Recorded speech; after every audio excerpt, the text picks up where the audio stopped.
What's going on, guys? It's Colin, and I'm here Sunday evening in my music room. I'm just about to rehearse a couple of things. I had a show last night here in Fredericton in Officer Square, and we have sort of a surprise pop-up show happening tomorrow night here in Fredericton at the Wilsers Room downtown. And yeah, so I'm just doing a bit of practicing to tighten up some things that didn't quite go as well as I wanted them to last night.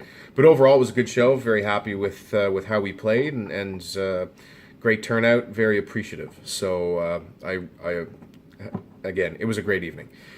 Friday, I attempted to film a motovlog, and that didn't work out. The audio quality still wasn't there. So I actually have a Zoom H1 audio recorder on the way, and I've been meaning to get my hands on one of those for a while, just for laying down like rough ideas and demos in a way that's a little bit better than phone audio, but also enables me to record better audio on the bike. So that should be here on Wednesday, and I will be testing it out immediately. So in the meantime, if you like what I'm doing, be sure to leave a thumbs up on the video. If you want to see more, yeah, if you're already subscribed, thank you. You might want to ring the bell icon that now you have to do if you want to actually see people's videos that you subscribe to. And because this channel was inactive for a long time, there's a lot of people that obviously don't want to watch the content, but it also is not reaching sub boxes because it's my fault. But anyway, if you do catch this video and want to be notified, then please feel free to ring the bell. Also, I'm posting pretty much daily on Instagram and Twitter, and I keep in touch with people on those places.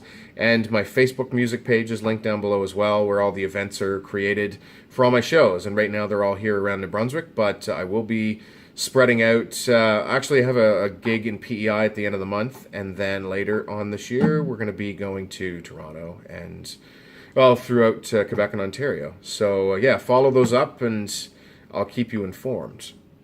Anyway, because the motovlog didn't work out, I do have a little bit of footage that I shot in the studio as we were fine-tuning things on Friday.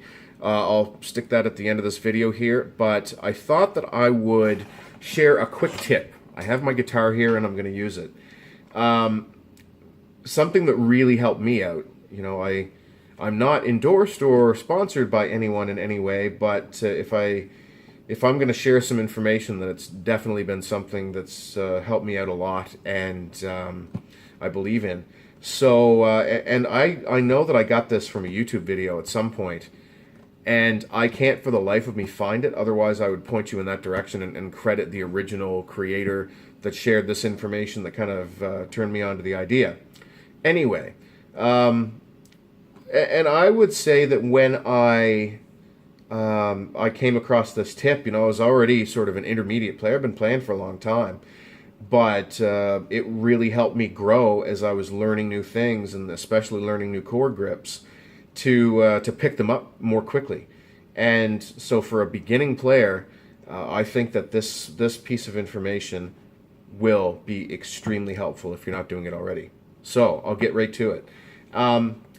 You see a lot of people when they are forming their first their chords. It's almost instinctive that they will use their index finger and try and place that first, and then build the chord around it. So, you know, one of the first chords you're going to learn is a D chord, for example.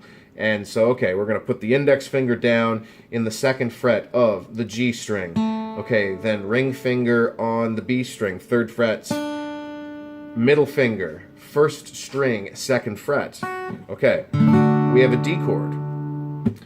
Well, when trying to kind of form other chords, if you plant that index finger first, if that's kind of your target, then you still have to kind of build the chord around it, and it's a little trickier. And what this tip is whenever you are moving chords, to plant your ring finger first. So find out where the ring finger needs to go and make sure you hit that spot. And then the rest of the fingers seem to develop the muscle memory to just fall into place naturally around the ring finger, when playing the guitar. So, for a D chord, I'm looking for that B string third fret. All right, ring fingers down. Then the other two fingers just kind of fall around it. It works well for, you know, C. If you play a G chord like this, or even if you play it while you're fretting the 3rd fret on the B and the E string, so you have that D note in there. But even at that, you know, you get those fingers down, and then you can play the G and the C and the F, busker style. But ring finger first. And so when there are a couple of exceptions, like there are chords that I play where I don't use my ring finger, A minor 7, which is muted 6 string, open 2, open 1, open. Anyway, there's no ring finger there, but that one's easy enough to find. You know, it's up right here on the fretboard. But, you know, for those more complicated grips that use 3 or 4 fingers, getting the ring finger down first, big help. So let me know, try that out if you are somebody that's struggling with your chord changes. If you're not, you can ignore this advice. But I was recently working on a tune, and I put this chord grip in, which is 9, muted A string, 9, 9, 7, open. That's how it sounds. So, pretty cool sounding chord, but from where I was, it was kind of hard to hit that grip until I remembered the advice myself and started just making sure that I got my ring finger down, D string, 9th fret, and then the pinky, and I'm fretting this with my middle finger, and then the index goes back. And sometimes it takes me a little bit to get the index finger in place still. I'm still working on this particular chord, but it's not the worst thing in the world if that index finger isn't down, but you definitely need to be anchored with that ring finger and then the pinky and the middle finger. So, you know, it still helps me to this day. Ring finger first. Anyway, guys, I'm going to cut to some studio footage, and I will hopefully be shooting. I'm going to have another video up on Wednesday. I'm going to continue my live creative process video and try and develop that song a little bit further. So if you didn't see the previous video, it's like a 27-minute sort of stream of creative thought where I'm just kind of talking my way through building out a chord progression. But a link to that will be down below. And yeah, guys, cheers. We'll talk soon. Probably fixes the problem right there, actually. Probably just all a little late. I think that is exactly the issue. Mr. J. Merrill at work here. How are you doing? We're just into the fine details of finishing up these songs, so they're sounding great.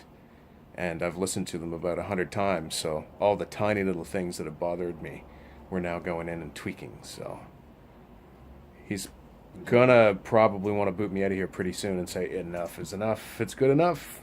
All right, so let's just go from the top till the bass kicks in. I just want to feel that. That's what I'm trying to fix here, actually. Okay. I want to make sure, because I did a bounce. All right, so let's see how this sounds now, man.